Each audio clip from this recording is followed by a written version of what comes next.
এই ঘটনা প্রত্যেকে যারা বাইবেল পড়েছি প্রত্যেকেই জানি কম বেশি।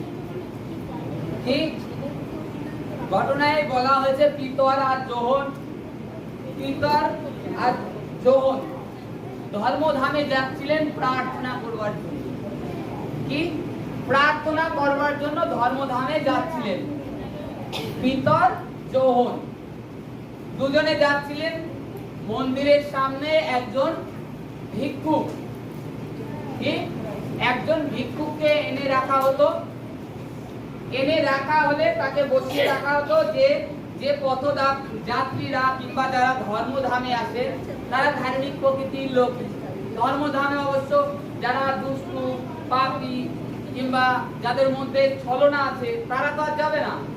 ধার্মিক প্রকৃতির লোকরা ধর্মধামে প্রবেশ করে। আর তাদের মধ্যে ধার্মিকতার জ্ঞান কি, যে যাতে ধর্মধামে রাখা হলে যাতে দরিদ্রকে, বাক্যে লেখা আছে তোমার যা আছে দরিদ্রকে দান করো। তাই সেখানে রাখা হতো, সে যদি কিছু ভিক্ষা পায় তার থেকে জীবন কাটাতে পারে, তার খাদ্য খাবার উপার্জন হয়, এই কারণে সে ওখানে ভিক্ষা করত।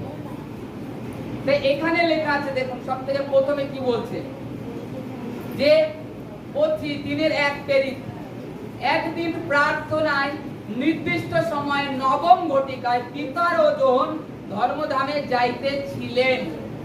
হালেলুয়া। এই প্রথম বাক্যটায় কি বলছে, প্রথমে যে একদিন কি হতো, এখানে যে পিতর যোহন যাকব কিংবা আদার যে শিষ্যরা ছিল তাদের প্রার্থনা যাওয়ার একটা নির্দিষ্ট টাইম ছিল, নির্দিষ্ট সময়।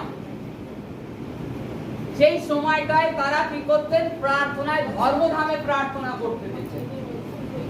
যেরকম আজকে আপনারা কলকাতাতে উপস্থিত হয়েছেন, একটা নির্দিষ্ট দিন নির্দিষ্ট টাইম কি দেয়া আছে, সেই নির্দিষ্ট দিনটা রবিবার দিন 2টো থেকে শুরু হয়, এটা নির্দিষ্ট দিন নির্দিষ্ট সময়। তাই এখানেও পিতর যোহন নির্দিষ্ট দিন আর নির্দিষ্ট সময় কন্টিনিউ, মনে করেন 9টার সময় প্রার্থনায় যাচ্ছে, এখানে নবম ঘটিকায় লেখা আছে, নবম ঘটিকার সময় তারা প্রার্থনায় যাচ্ছে। নির্দিষ্ট সময়, যে এখন প্রার্থনা করার সময় হয়েছে, এখন আর কোনো কাজ নয়, এখন আমি প্রার্থনায় যাব, এখন আমার প্রার্থনার সময় হয়েছে, আমাকে প্রার্থনায় যেতে হবে। পিতর যোহন সেটাই করেছিল। আমরা কি সেটা করি? নির্দিষ্ট সময়।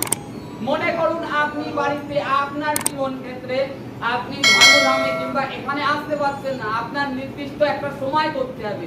কি সময়? সেটা আপনি সন্ধ্যে 7টার পর, 8টার পর, 9টার পর, যার যেভাবে সুবিধা সেইভাবে একটা নির্দিষ্ট সময় বের করুন।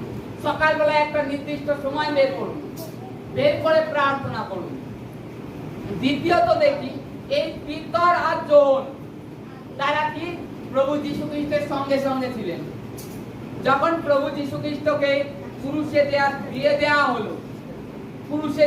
হলো, তারপরে অনেক শিষ্য এই পিতরও অবিশ্বাস করেছিল যে প্রভু ওঠেনি, কিন্তু মগদলিনী মরিয়াম, অন্য মরিয়াম তারা বলেছিল যে প্রভু উঠেছে, আমাদেরকে বলেছে। পিতর আর একটা অন্য শিষ্য সেই কবরের কাছে ছুটে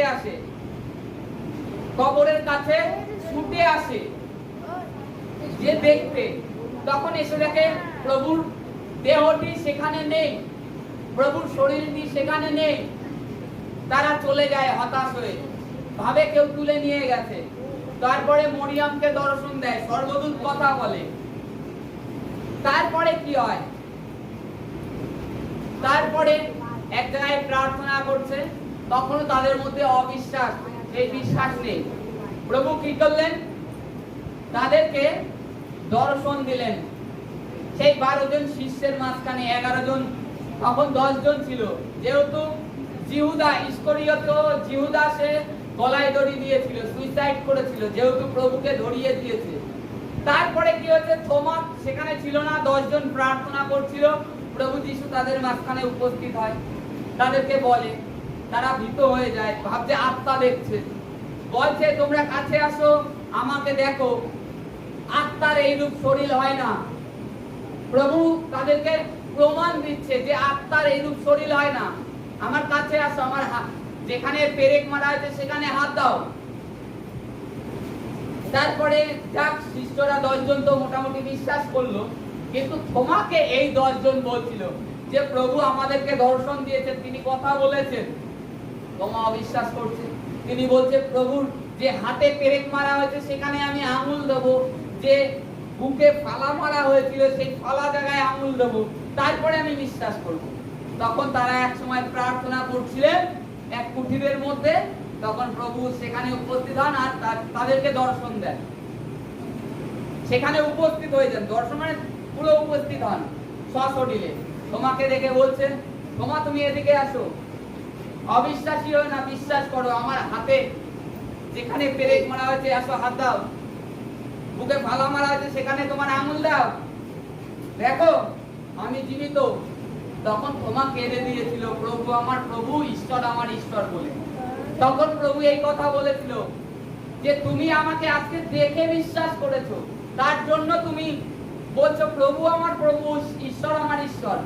কিন্তু ধন্য তারা যারা না দেখে আমাকে বিশ্বাস করে। আজকে আপনারা ধন্য, আমরা ধন্য প্রত্যেকে। তা এই যোহন আর পিতর প্রভুর সঙ্গে ছিল, তারা মন্দিরে যাচ্ছিলেন নির্দিষ্ট সময়। সেইখানে যে ভিক্ষুক বসেছিল, বসে ভিক্ষা করত, তাকে দেখলো সে বসে আছে। তখন ভিক্ষুক তাদের দিকে তাকিয়ে আছে যে হয়তো কিছু পয়সা যদি পাওয়া যায় এক দৃষ্টে।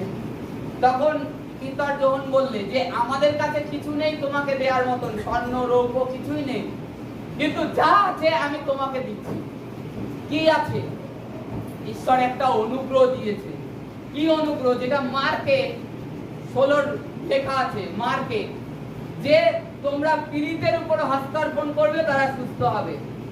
তখন কি করলো? খালি বললো পিতর ওঠো, তোমার পায়ে ভর দিয়ে দাঁড়াও। সেই মুহূর্তে সেই ব্যক্তি যে 40 বছর অবধি হাঁটেনি, 40 বছর একটা মানুষের বয়স হয়ে যায় যদি জন্মের পর থেকে, 40 বছর ধরে সে চলেনি কোনোদিন নিজের পায়ে।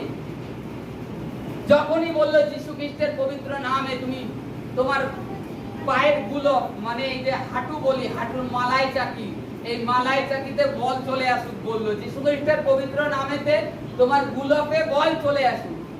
যেই বললো সে তার সঙ্গে সঙ্গে তার যে মালাই চাকিতে বল চলে আসে, সে লাফ দিয়ে উঠে দাঁড়ায়, লাফ দিয়ে উঠে দাঁড়ায়। সে পিতর যোহনের কথায় প্রথমত সন্দেহ করেনি, পিতর যোহনের কথায় সন্দেহ করেনি, সঙ্গে সঙ্গে উঠে গিয়েছে। আর এই যে ব্যক্তি, এই ব্যক্তির বয়স হয়েছিল 40 বছর। এ ভাবেনি যে উনি বলেছে আমি উঠে যাব, 40 বছর আমার বয়স হয়ে গেছে, আমি হাঁটতে পারি না কিছু না, আর আজকে এনার কথায় উঠে যাব। সে ব্যক্তি কি ফলো করেছিল? যে এই যে দুজন এসে এরা ধার্মিক লোক, আর এই যে নির্দিষ্ট টাইম প্রার্থনা গিয়ে যাচ্ছে, অথচ আমাকে ভিক্ষা দেওয়ার বদলে আমাকে বলছে যা আছে তাই দিচ্ছি। কি দিল? যীশু খ্রিস্টের নামটা তার অবধি পৌঁছে দিল। তার আগে কেউ তাকে যীশু খ্রিস্টের নাম দেয়নি। বলতো সদাপ্রভুর প্রাঙ্গণে চলো আমরা প্রার্থনা করব, কিন্তু যীশু খ্রিস্টের নাম কেউ দেয়নি। আর সে ব্যক্তি কি হলো? আজকে আমাদের ক্ষেত্রে দেখুন, এই যে বাইবেলে লেখা আছে, সেই ব্যক্তি যখনই সুস্থ হলো, সে কিন্তু জগতে চলে যায়নি। আর যে আগে যাই আমার বাড়িতে মা বাবারে দেখে আসি, আমি পাড়া প্রতিবেশীরে দেখে আসি, আমি সুস্থ হয়ে গেছি, সে কিচ্ছু করেনি। যখনই উঠে দাঁড়িয়েছে, পিতর আর যোহন যে মন্দিরের মধ্যে যাচ্ছিল, সেও তাদের সঙ্গ ধরলো যে ভিতরে যায় আগে, কি আছে ওই ভিতরে, আর লোক কেন যায়? কারণ সে 40 বছর ধরে ওই মন্দিরের দরজায় এসেই বসে থাকতো, কিন্তু মন্দিরের ভিতরে প্রবেশ করতো না। মন্দিরের ভিতরে প্রবেশ করতো না, যে মন্দিরের ভিতরে কি আছে তার মনে দেখার ইচ্ছা।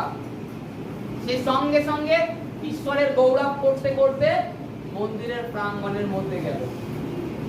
সেখানে দেখলো, অনেকে দেখে বলছে মা এই তো সেই ব্যক্তি না, বলছে হ্যাঁ আমি সেই। তারপরে দেখুন দ্বিতীয়ত যখন সেই ব্যক্তিকে সুস্থ করা হলো তখন জগতে যে কথা শুরু হয়, আপনি যখন আপনার জীবনে সুস্থ হয়ে যান, রোগ সমস্যা থেকে বেরিয়ে যান, তখন জগতের কথা তো জানেন, তুই সুস্থ হয়ে গেছিস আর কি যাওয়ার দরকার ছিল, এখন তো ভালো আছিস আর যেতে হবে না, নানান রকম তাড়না হয়। এখানেও সেটা, এই যে ব্যক্তি সুস্থ হয়েছে প্লাস পিতর আর যৌবন যে তাকে সুস্থ করেছে যীশু খ্রিস্টের পবিত্র নামেতে, মানে তাদের মুখ থেকে বাক্য বলেছে যীশু খ্রিস্টের পবিত্র নামে ঈশ্বর কার্য করেছে। তখন কি হয়েছে, তখন এই পিতর যৌবনের বিরুদ্ধে অনেক ফরাসি যাজক ধর্মগুরুরা উঠে দাঁড়িয়েছে, কথা বলছে, বিরোধ করছে যে এই নামের আর প্রচার করো না, এই নামের আর প্রচার করো না। আজকে আপনারও ক্ষেত্রে সেটাই হচ্ছে, আগে যে হয়ে এসছে সেটা আপনার জীবনেও আজকে হচ্ছে। কারণ আপনি হচ্ছে জ্যোতি, আপনি হচ্ছে জ্যোতি, অন্ধকার এটা পছন্দ করে না। কারণ তাহলে তো জগৎ সংসার আর সকলে যিশুর পিছনে চলে আসবে, অন্ধকারের রাজত্ব থাকবে না। এই কারণের জন্য আজও বিরোধ করে। আর দ্বিতীয় কথা যে আপনারা নিজেরা ভীত হন যে আমি কি বাইবেলের বাক্য প্রচার করতে পারবো, আমি কি সুসমাচার দিতে পারবো, আমি পারি না, আমি ভয় পাই।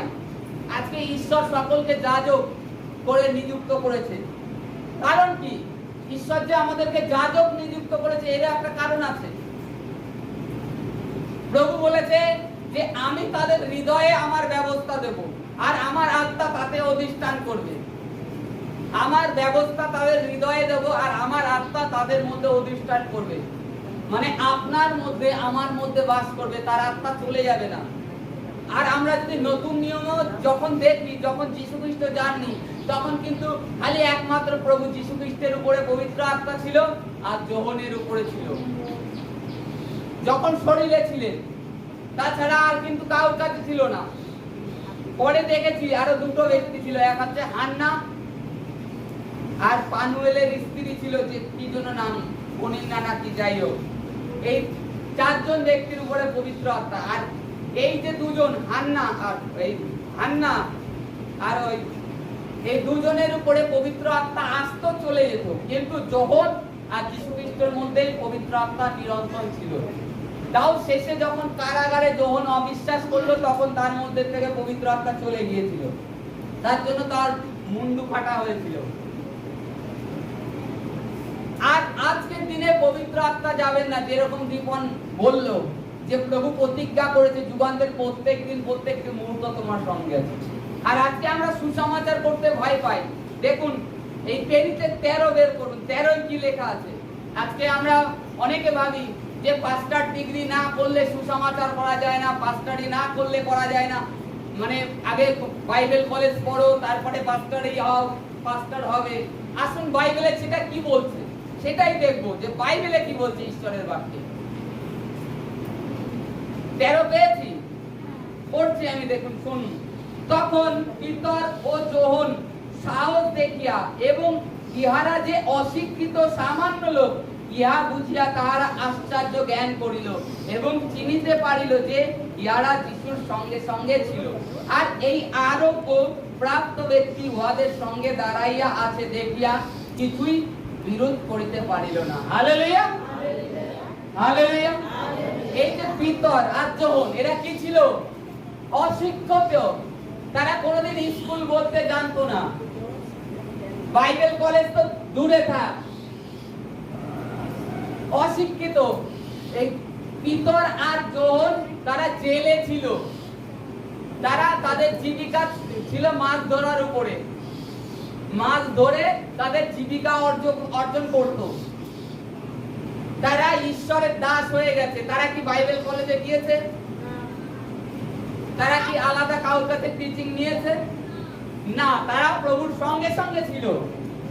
আজকে আপনারাও প্রার্থনায় আসছেন, মানে প্রভুর সঙ্গে সঙ্গে আপনাদের জীবন চলছে, তাতে আপনারা কি ঈশ্বরের দাস যাজক নন? তাহলে আপনারা কেন নিরাশ হয়ে যান? আজকে যে রূপ আমার উপরে, দাদার উপরে, কিংবা আরো আমাদের যে আছে, তাকেও ঈশ্বর যতটা ভালোবাসে আপনাকেও ততটা ভালোবাসে। কাউকে কম ভালোবাসেন আর কাউকে কম জিনিস দেয়নি, সকলকে সমান দিয়েছে। কিন্তু তার মধ্যে একটা আছে, কাউকে 1 তলান্ত, কাউকে 2 তলান্ত। এবার যে যেরূপ ভাবে ব্যবসা করে, যে যেভাবে ইনকাম করে, যে যেভাবে সেই টাকাটাকে ব্যবহার করে, আপনি যদি আপনার টাকা ব্যবহার না করেন, সেটা কি বাড়বে? ঘরে রাখলে, মনে করুন আপনাকে 1000 টাকা দিলাম, আপনি ঘরে আলমারিতে রেখে দিলেন তালা দিয়ে, বাড়বে? আর আপনি যদি কোনো জায়গায় একটু ছোটখাটো একটা ঠেলা নিয়ে বসেন, ব্যবসা করেন, তাতে কি হবে? আপনার টাকাটা রোলিং হবে, ধীরে ধীরে সেই ব্যবসা আস্তে আস্তে আস্তে আস্তে বাড়বে, টাকাটাও বাড়বে, টাকাটা এক জায়গায় বসে থাকলো না। তা আজকে আমাদেরও ঈশ্বর যে অনুগ্রহ দানটা দিয়েছে, এটাকে আমাদেরকে ব্যবহার করতে হবে। আর আমরা প্রত্যেকে যাজক। আজকে এটা বলবেন না যে আমি অশিক্ষিত, আমি পড়াশোনা জানি না, আমি কি প্রভুর কাজ করতে পারবো? প্রভুর কাজ কি? প্রভুর কাজ প্রভুর সেবা করা। সেবা করা কি? মণ্ডলীতে আসো, মণ্ডলীর যে এভরিথিং কাজ থাকে, কিংবা রাস্তাঘাটে যাচ্ছ, কারোর কাছে যে পীড়িত ব্যক্তি আছে, তার কাছে যীশু খ্রিস্টের সুসমাচার পৌঁছে দেয়া। যে প্রভু যীশু জীবন্ত, তিনি অদ্ভুত কার্য করেন। আসো, আজকে কত লোক সুস্থ হচ্ছে, তুমিও সুস্থ হবে। তুমি যে সমস্যায় দৌড়চ্ছ, এত টাকা তুমি যা ইনকাম করছো, তোমার অর্ধেকের বেশি টাকা তোমার ডাক্তার করতে করতে চলে যাচ্ছে। প্রভু স্বর্গের রাজ্যে আমাদেরকে আহ্বান করেছে। এই স্বর্গ রাজ্য এটা নয় আপনি দুর্বল থাকুন, পীড়িত থাকুন, এটা ঈশ্বরের ইচ্ছা নয়। আপনি মানসিক চিন্তায় থাকেন, আপনার মধ্যে রোগ ব্যাধি থাকুক, এটা কি ঈশ্বরের ইচ্ছা? আমি একটা শুনছিলাম, এক ব্যক্তির জীবন কাহিনী। সে বলছে, এক পাস্টার তাকে প্রশ্ন করছে যে এই ব্লাড ক্যান্সার আমার জীবন থেকে কমবে না, এই ক্যান্সার নিয়ে মরতে হবে, এই ঈশ্বরের ইচ্ছাই এসছে, এই লোক বলছে। তাই তখন সেই পাস্টার তাকে প্রশ্ন করেছে যে ঈশ্বরের ইচ্ছাই যখন এসছে, তা ব্রাদার তুমি হাসপাতালে কেন যাও, ওষুধ কেন খাচ্ছ? ঈশ্বরের ইচ্ছায় তোমার জীবনে এসছে, তাহলে তো ওষুধ খেয়ে তুমি কমানোর চেষ্টা করছো, তুমি ভালো হওয়ার চেষ্টা করছো, তাহলে তো ঈশ্বরের বিরুদ্ধে পাপ করছো। কেন পাপ করছো তুমি? ঈশ্বরের ইচ্ছা নয় আপনি অসুস্থ থাকেন, পীড়িত থাকেন, আপনার পরিবারে অশান্তি থাকুক, আপনার পরিবারে ক্লেশ থাকুক, এটা ঈশ্বরের ইচ্ছা নয়। এটা হচ্ছে শয়তানের ইচ্ছা যে আপনাদের পরিবারে সমস্যা থাকুক, আপনি রোগে ভোগেন, আপনার মধ্যে ভয় থাকুক। ঈশ্বর জ্যোতি আসলে, মনে করুন এখানে অন্ধকার, তখন সকলে ভয় পাবেন। যখনই আলো আসবে, তখন আপনার থেকে সব দেখতে পাচ্ছেন, এদিক ওদিক ক্লিয়ার, স্পষ্ট দেখবেন, দেখতে পাচ্ছেন, তখন কি আপনার ভয় লাগবে? ভয় লাগবে না। কারণ কি? সেটাই তো, যে ঈশ্বর জ্যোতি, তার মধ্যে অন্ধকার নেই, ভয় নেই। অতএব আমাদেরকে প্রভুর পথে চলতে হবে, আর আমাদের জীবনে নির্দিষ্ট সময় করতে হবে যে এই সময়ে আমাকে প্রার্থনায় করব। আমি সেই সময়টা 1 ঘন্টা, 1.5 ঘন্টা, যেটুকানি করেন সেই সময়টা নির্দিষ্ট করুন। দেখুন আপনার জীবনে যে সমস্যা রয়েছে, সেই সমস্যা যায় কিনা। প্রার্থনা করতে উঠুন 3টের সময়, 4টের সময় প্রার্থনায় উঠুন, রাত্রেবেলায়, ভোরবেলায় প্রার্থনায় উঠুন, 1-1.5 ঘন্টা প্রার্থনা করুন। তারপরে আপনি সংসারের কাজ করুন। আবার রাত্রে একটা নির্দিষ্ট টাইম, দুপুরে যদি ফাঁকা থাকেন অবশ্যই প্রার্থনা করবেন। দানিয়েল যে ছিল, সে 3 টাইম প্রার্থনা করত নির্দিষ্ট সময়ে। এই কারণের জন্য দানিয়েলের কাছে যে প্রকাশিত বাক্য যোহনের কাছে প্রকাশ হয়েছে, সেই তার আগে অলরেডি দানিয়েলের কাছে প্রকাশ হয়ে গেছে, তার থেকেও 2000 বছর আগে, যে পৃথিবীতে অন্তিমে কি হবে, শেষে কি হবে, সেটা দানিয়েলের কাছে আগে উপস্থিত হয়েছিল। তা আজকে আমরা নির্দিষ্ট সময় করতে হবে, যে এই সময়টা হলে আমি আদার্স কোনো কাজ করবো না, আমাকে এই প্রার্থনায় লিপ্ত থাকতে হবে। আরে জগৎ সংসারের কাজ আপনি যতদিন জীবিত আছেন ততদিন আপনার উপরে থাকবে। যেটুকানি এই যে আপনি 24 ঘন্টার মধ্যে যদি 1 ঘন্টাও ঈশ্বরকে দেন, এই ঘন্টাগুলো আপনার জন্য সেই জীবন পুস্তকে লুকিয়ে রাখা হবে যে এ এত ঘন্টা প্রার্থনা করেছে। কিন্তু আপনি জগৎ সংসারে এই যে 23 ঘন্টা কাজ করছেন, এটা আর লিখিত হবে না, এটা আর লিখিত হবে না, এটার কোনো মূল্য নেই। আপনি ঈশ্বরের জন্য যে 1 ঘন্টা টাইম 2 ঘন্টা টাইম দিচ্ছেন, সেটাই লিখিত হবে ওই চিঠির পুস্তকে। আজকে আমাদেরকে ঈশ্বরের উপরে বিশ্বাস করে নির্দিষ্ট সময় রেখে প্রার্থনা করুন। যত বড় সমস্যার মধ্যে আছেন, যত বড় আপনি রোগে আছেন, ঈশ্বর আপনাকে উঠাবে। কারণ আমার প্রভু যিশু তিনি জীবন্ত। আজকে এই অশিক্ষিত ব্যক্তি কৃতজ্ঞ হন যদি ল্যাংড়াকে দেখে বলে ওঠো, আর সেই ল্যাংড়া 40 বছর হাঁটেনি, তাহলে সে যদি সুস্থ হতে পারে। আজকে আপনাদের অঙ্গ, আপনাদের 40 হয়েছে কেন, 50 হয়েছে, 100 হয়েছে, 80 হয়েছে, আপনাদেরও মৃত অঙ্গকে প্রভু উঠাতে সামর্থ্য আছে। প্রভু সেই পরমেশ্বর যে আব্রাহামকে 99 বছরে তার সন্তান দিয়েছিল, যে সারার একটা সাধারণত বাইবেলে লেখা আছে যে সারার একটা মহিলার যে ধর্ম, সেই ধর্ম তার শরীর থেকে বন্ধ হয়ে গিয়েছিল, সারা তো নিরাশ হয়ে গেছে, আর সম্ভব নয়। তারপরেও ঈশ্বর তাকে কি করলেন, 99 বছরে তাকে পুত্র দিলেন, 99 বছরে। আর তার নাম কি দিয়েছিল, যে ইসাহাক, বৃদ্ধ বয়সের সন্তান, বৃদ্ধ বয়সে মুখে হাসি ফুটবে, তাই তার নাম হাসি রাখা হয়েছে, হাসি। ইসাহাকের মানে হচ্ছে হাসি। ইসমাইল আলাদা, ইসমাইল সেটা হচ্ছে আলাদা, ইসাহাক হাসি, সারা হেসেছিল, তাই তার নাম ইসাহাক রাখা হয়েছিল। স্বর্গদূত দ্বারা তার নাম করণ করা হয়েছিল যে ওর নাম ইসাহাক রাখবে, তোমার স্ত্রী সারা হেসেছে যে 99 বছরের সন্তান পাবে। তা আজকে সেই ঈশ্বরেরই আরাধনা করছেন, আপনি আদারটাও করছেন না যে 100 বছরের সন্তান দিতে পারে। সে আপনার 45 বছর 60 বছর হোক, আপনার মৃত শরীরকেও তিনি জীবিত করতে সমর্থ। যে লাল সমুদ্রকে দুভাগ করেছে, যে সামর্থ্য নয়, সে সামর্থ্য পরমেশ্বর। কিন্তু আপনি আপনার জীবনে অনুগ্রহটাকে, ঈশ্বর যে অনুগ্রহ আপনাকে দিয়েছে, আপনি সেটা রিসিভ করে নিতে পারছেন না বিশ্বাসের সহিত। আপনাকে নিতে হবে বিশ্বাসের সহিত। বাইবেলে স্পষ্ট বলেছে জীবন ও মৃত্যু, আয়ু আপনার ওষ্ঠধারে দিয়েছে। আপনি এবার কিভাবে করবেন? আপনি প্রার্থনায় বসুন, বলুন আপনার যে সমস্যা, প্রভু আমি বিশ্বাস করি আমার পায়ের সমস্যা চলে গেছে, ধন্যবাদ করি প্রভু আমি সুস্থ, আমার পা সুস্থ হয়ে গেছে, আমার হাড় ক্ষয়ে গিয়েছিল, হাড় ক্ষয় ঠিক হয়ে গেছে, তুমি ঠিক করে দিয়েছো। অঙ্গীকার করো, অঙ্গীকার করো, দেখো কি হয়। এই যে আমার যে ভাগ্নি, মাঝখানে কি সমস্যা হয়েছিল, ডিপ্রেশন, এতটাই ডিপ্রেশনে মধ্যে চলে গিয়েছিল, সে খালি কি বলেছে জানেন, যে প্রভু তোমার ধন্যবাদ করি, আমার কোনো চিন্তা নেই, আমার কোনো রোগ ব্যাধি নেই, আমি সুস্থ। ও কন্টিনিউ 1 মাস বলেছে, কন্টিনিউ 1 মাস বলেছে, আর এখনো সদা সর্বদা যে যাই হোক, যদি খারাপ হয়েছে ধন্যবাদ প্রভু যিশু বলতে থাকে। আর 1 মাস বলার পরে কি হয়েছে জানেন, তার যে মানসিক চিন্তার ডিপ্রেশনে যে রোগ ব্যাধি নিয়ে, ও যেহেতু মেডিকেল লাইনে আছে, ওগুলোর ওর সম্মুখীন হয়, আসে, যে সমস্ত লোকের ওই শোনে রোগ ব্যাধির কথা, তখন সমস্ত কিছু ওর মাথায় চেপে যায়। ওতে ওকে শয়তানের দুষ্ট আত্মা অ্যাটাক করেছিল, তাতে ওর মধ্যে মানসিক চিন্তা দিয়ে দিয়েছিল। তারপরে কি হয়, 1 মাস কন্টিনিউ বলার পরে ধীরে ধীরে কোনো ওষুধ না কিছু না, অলরেডি সে নরমাল আবার সাধারণ জীবনে ফিরে এসেছে।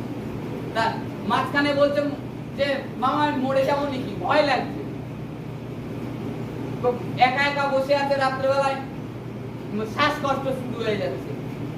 এটা কি শয়তানের কাজ, আপনাদের মধ্যে চিন্তা ভাবনা দিয়ে আপনাদেরকে নিরাশ করে শেষ করে দিতে চায়। নিজেদের জীবনে একটা নির্দিষ্ট সময় বের করে ঈশ্বরের ধন্যবাদ প্রশংসা করুন, আর নিরন্তর আপনি যখনই আপনার জীবনে ফাঁকা পান ঈশ্বরকে ধন্যবাদ দিন। ভালো হোক মন্দ হোক ঈশ্বরকে ধন্যবাদ দিন। দেখবেন আপনার আজকে যদি গরিবের অবস্থায় থাকেন ঈশ্বর আপনাকে উঠাবে, বের করবে, কারণ আমাদের ঈশ্বর তিনি জীবন্ত। যোসেফ দেখি, যদি যোসেফেরও কাহিনী আমরা, যোসেফ কি ছিল? কখনো ঈশ্বরের নামে কোনোদিন দুর্নাম করেনি। ঈশ্বরের জেলে, তাকে জেলে যেতে হয়েছে, সেখানে গিয়ে ঈশ্বরের ধন্যবাদ করে গেছে। কখনো ঈশ্বরের বিরুদ্ধে আঙুল তোলেনি, ঈশ্বরের বিরুদ্ধে কথা বলেনি। তারপরে কি হলো? যোসেফ মিশরের রাজা হয়ে গেল। যে একসময় জেল খাটতো আসামি ছিল, সেদিকে মিশর দেশের রাজা। তার মানে ঈশ্বর কি না করতে পারে, খালি আমাদের বিশ্বাস ধৈর্য। ঈশ্বর এইটাই দেখতে চায়। প্রভু বারবার বলছে তোমাদের বিশ্বাস একটা সরষের দানার মতন হোক। যা প্রার্থনা করছো বিশ্বাস পূর্বক বিশ্বাস করো যে তোমরা পেয়ে গেছো। প্রার্থনা করেছো, বিশ্বাস করো পেয়ে গেছো। আর পেয়ে গেলে মানুষ কি করে? ঈশ্বরের ধন্যবাদ দেয়, আনন্দ করে। তোমরা সেটা করো। আর তোমরা প্রার্থনা করছো, করার পরে নিরাশ হয়েছো। এই হচ্ছে ফারাক। সঙ্গে সঙ্গে না, সঙ্গে সঙ্গে পাও আর না পাও, সব থেকে বড় কথা ধন্যবাদ করো, আনন্দ করো। দেখো তোমার থেকে সেই জিনিস পলায়ন করবে, আর যেটা নেই বলো আমার আছে। আজকে দেখো এই অশিক্ষিত পিতর যখন যদি এত কার্য করতে পারে, আমরা কেন পারবো না? ঈশ্বর সমান ক্ষমতা দিয়েছে।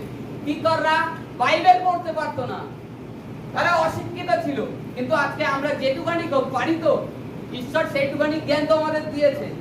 তাহলে আমরা নিজেদেরকে কেন দুর্বল মনে করবো? কি পিতর কি যোহন কি এরা কি স্বর্গের থেকে নেমে এসেছিল আলাদা ভাবে? না, তারাও রক্তে মাংসের মানুষ, কোনো না কোনো মায়ের গর্ভের থেকে জন্মগ্রহণ করেছে। আমরাও তাই না? তাহলে আমরা কেন নিরাশ হব? আমাদের মধ্যেও সমান ক্ষমতা আছে। আমরাও যেন সেই নির্দিষ্ট সময় দিয়ে আর আমাদের হাত দ্বারা ঈশ্বর অদ্ভুত অদ্ভুত কার্য করবে। নিজেদেরকে দুর্বল মনে করো না। খ্রিস্টে তুমি দুর্বল থাকলে বলবান হয়ে গেছো। বলো, ঈশ্বরের ধন্যবাদ করো। তোমাদের জীবনে যত বড় পাহাড় থাক, সেটা সমুদ্রে গিয়ে পড়বে। ওই আমাদের ভাবনা এই জগতে এ হচ্ছে তা হচ্ছে, ওইসবের দিকে নজর চলে যায়, প্রভুর প্রতি আর নজর থাকে না। প্রভুর প্রতি দৃষ্টি রাখো, প্রার্থনায় থাকো। কোন শয়তান যদি তোমার পাশে এসে দাঁড়াতে পারে, আর তোমার জন্য ঈশ্বর যে সময়টা যে আয়টা রেখেছে তার আগে যদি নিতে পারে, তারপরে বলবে। আর তুমি যদি নিজে ধার্মিক হও, বাইবেলে স্পষ্ট বলছে ধার্মিক বিশ্বাসের জন্য বেঁচে থাকবে, তোমার কিছু হতে দেবে না। মহামারী আসবে, এ আসবে, তা আসবে, অভাব আসবে, অনাটন আসবে, ঈশ্বর যদি তোমার জন্য ইচ্ছা রেখেছে যে তোমাকে মহামারী হোক অনাটন হোক তোমাকে তার মধ্যে বাঁচিয়ে রাখবে, ঈশ্বর বাঁচিয়ে রাখবে। তোমার আশপাশে কত লোক চলে যাবে, কিন্তু তোমার কোনো হানি হতে দেবে না। হালেলুয়া। আজকে যেন আমরাও নির্দিষ্ট সময় করি। প্রার্থনা করবো কেন? করছি বাড়িতে তো শোয়ার আগে 10-15 মিনিট হাঁটু গেড়ে করে নেব। আর অনেকে তো বাইবেল পড়তে জানে, পড়তে জেনেও প্রার্থনার সময় হয় না, বাইবেল পড়ার সময় হয় না। তারপরে কি হয়? যখন আবার তাদের জীবনে বড় পরীক্ষা আসে, তখন সঙ্গে সঙ্গে বোন দাদা প্রার্থনা করো, আমার এই সমস্যা হয়েছে, আমার এটা হচ্ছে, ওটা হচ্ছে। কারণ প্রভুকে সময় দিচ্ছে না, প্রার্থনায় যাচ্ছে না, প্রভুর কাছে যাচ্ছে না। প্রভুর কাছে থাকো, নিকটে থাকো, ভালো থাকবে। আর নির্দিষ্ট সময় রেখে দাও জীবনে। অশিক্ষিত বলে আমি বাইবেল পড়তে পারি না, তাই বলে আমি প্রার্থনা করব না। বাইবেল না পড়তে পারো, হাঁটু তো গাড়তে পারো, গেলে হাত উঁচু করে তো বলতে পারো ধন্যবাদ প্রভু যিশু, ধন্যবাদ প্রভু যিশু, হালেলুয়া। আমি বিশ্বাস করি আমার যে সমস্যা রোগ ব্যাধি তুমি ভালো করো, এই তো বলতে পারো। মনের কথা খুলে বলা, সেটা ঈশ্বরের কাছে প্রার্থনা। সেই নির্দিষ্ট সময় 8টা হলে 8টায় করো, 9টা হলে 9টায় করো। দেখো তারপরে কি হবে, দেখতে পারবে নিজেদের জীবনে। ফল পাবে। ঈশ্বরের কাছে যা কিছু প্রার্থনা করো, মনে করো আজকে করছি, কবে হবে না হবে? ঈশ্বর প্রত্যেকটা মুহূর্ত প্রার্থনা শোনেন আর সময় মতন তিনি উত্তরও দেন। Hallelujah, hallelujah.